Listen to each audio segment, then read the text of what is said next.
पलामू सांसद विष्णुदयाल राम गुरुवार को पांडु प्रखंड के वृद्धखैरा गांव पहुंचे, जहां श्री राम उत्पाद पुलिस बहाली में मृत अभ्यर्थी दीपक पासवान के घर वालों से मुलाकात कर पीड़ित परिवार को ढाढ़स बंधाते हुए हर संभव मदद करने का भरोसा दिलाया व सम्मानजनक मदद भी किया।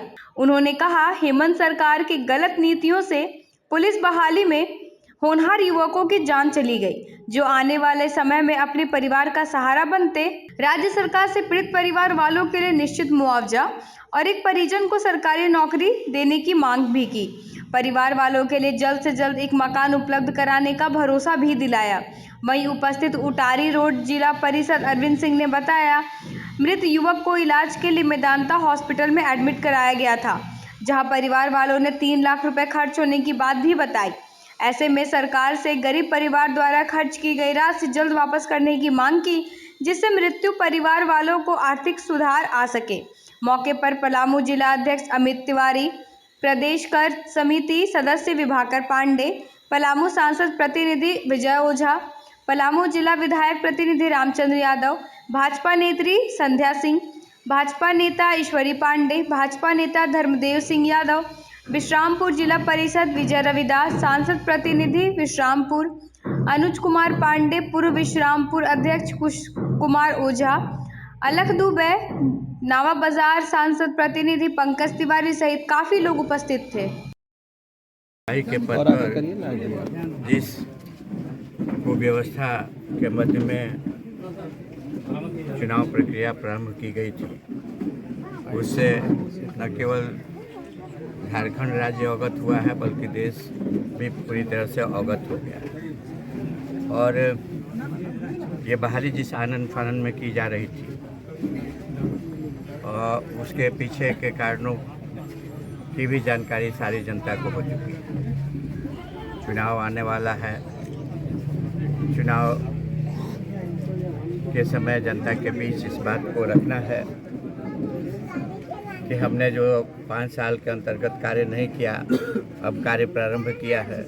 5 लाख लोगों को नौकरी देने की बात हमने कही थी, तो अब उसकी हम शुरुआत कर रहे हैं। 5 साल तक नौजवानों की चिंता इस राज्य सरकार को नहीं थी और न ही युवाओं की बेरोजगारी की कोई चिंता नहीं। एक उत्पाद के सिपाही के पद पर बहाली के लिए 10 किलोमीटर का मापदंड निर्धारित करना मेरे समझ से तो हास्यास्पद है, चाहे जिस समय भी ये मापदंड निर्धारित किया गया हो। इतना कड़ा मापदंड तो पुलिस के सिपाही के पद के लिए भी नहीं होता है। और इस तरह की बहाली के लिए जिसमें फिजिकल स्ट्रेन इन्वॉल्व्ड है, जिसमें